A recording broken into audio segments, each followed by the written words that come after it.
Welcome to this Tarot de Marseille card reading for week 3 and 4 of 2019 from January 14th to January 27th. Please remember that this is a general reading on the energies going on right now globally regarding politics, climate, etc. and inside of us as human beings and Earth people living on this planet, and therefore it will not necessarily resonate with your personal life in details.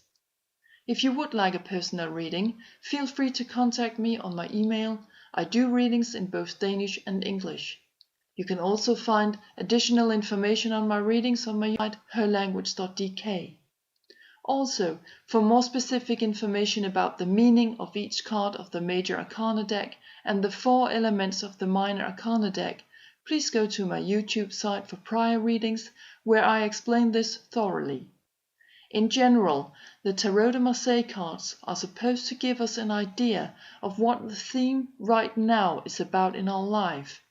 Highly intuitive work is required when dealing with these cards.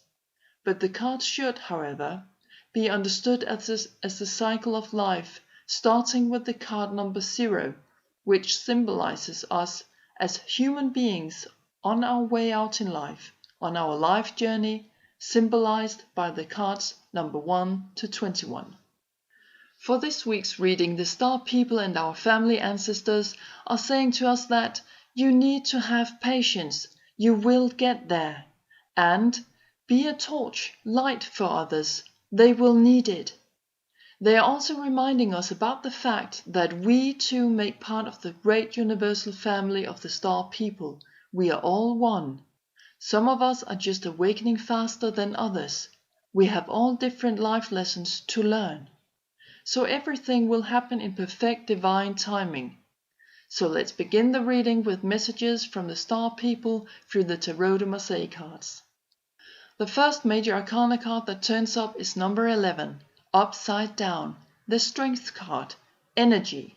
Talking about us seeing a lot, as never before actually, of cruelty, tyranny, people being enemies, strong and dark. King of Swords coming in together with 9 of Pentacles is showing us that on a mental level, in the intellectual realm, we need to start planning what we will do about all this tyranny. We hold the answer. The majority, the people, not the political leaders, etc. If we start doing that, because we are also the true lawyers and judges, we will reassure new projects to emerge. We will find new concepts of investment, earned income, and so on. All with respect for the survival of Mother Earth, Gaia. We will create our material life truly with her needs put above our own. Okay, let's move on to the next Major Arcana card to see where this takes us. Here we meet card number 3, the Empress, fertility, upside down. So, we are told here that we are being indecisive, unable to create concrete things. We are kind of held hostage in our own thinking.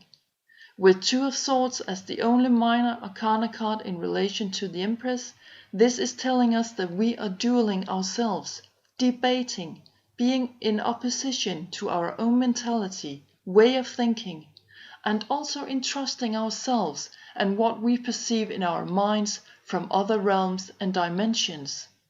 Many different opinions are on right now. People seem to be in their heads, not in their hearts. Also, I would like to add that I very often read the Empress card as a mother card, and so this could indicate that we are not yet ready for all that kind of nurturing energy to take place in our lives. It must start on a mental level before unfolding on a more physical one. To find out a little bit more about this, we will now move on to the last Major Arcana card, and here we have card number 21, the World, being about reward, trying to make us understand that all things are really just part of a cosmic cycle which needs to be lived out before new things or concepts can come into the world. We will complete this cycle no matter how it may look. With 5 of Pentacles and 10 of Chalices showing up here, we are told that the amount of our material savings will go hand in hand in happy union with our emotions and spirituality. The World card is also talking about evolution. So we will take better care of what has been given to us in the material area regarding sustainability, not the throwing out mentality, but more a preserving attitude towards things, which will lead us to emotional and spiritual contentment, rest, sort of a happy union within ourselves. By doing this, we will reach our goal, which 4 of Wands and 9 of Chalices are showing up to tell us about. That we can find our true virtue, affection, in living a more rural life, in peaceful alliances, not alone anymore. We will begin to create together, building things up in accordance with new concepts popping up about how to design our lives in general. So, to sum up what these weeks are about for us in general, I looked at the bottom of each card deck starting with the Major Arcana cards. Here we find card number 13, the Death card, talking about an end. At the bottom of the Minor Arcana card deck we find 2 of Pentacles, and when we are to read these 2 cards together, it puts us in the direction of sudden changes happening through instability in things on a material level, in our economies, and our physical surroundings. And it's all happening right now. It may be a bit rocky, but please remember that after chaos comes relief. Finally, as usual, we will put a few words on the next 2 weeks. I shuffled my angel cards from the original angel card deck, written and drawn by Kathy Tyler and Joy Drake, and the cards to show up when shuffling them was firstly creativity, which can be seen as some sort of us beginning to imagine our future lives with the improvements that we wish to make, and also to realize that creativity is one of the most effective weapons against chaos and the evil that is behind some of it.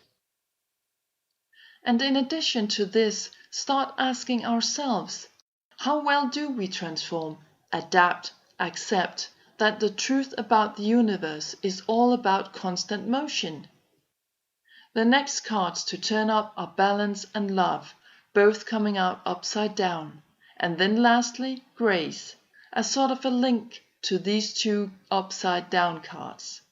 This is letting us know that both the balance and love within ourselves, as well as on a global scale, always can be restored through the practice of grace. And grace is needed. And just to name a few of the things we could do to pursue balance and love are singing, dancing, move our feet, and remember the good, kind things in life, even if it's just of little significance to us. Don't forget, everything counts. And so creativity becomes grace, and grace becomes creativity. The red color on the creativity card reminding us about not only our own happiness, but also to be grounded while changing our way of living, taking and breathing in new ideas, spirit, thoughts, and feelings. It's very simple. When we feel out of balance and out of love and don't know what to do about it, say grace. Be grace. And do it together with someone. That will only make the impact of doing it stronger. And the really relief is that it will make us rediscover balance and love at a whole new level. We will gain new and constructive insight. I'm going to leave it at that. Hope you have enjoyed the reading. Remember to listen to your body for signs that let you know that we are not alone. Take care. Much love to all. As always, thank you for watching and listening. Bye for now.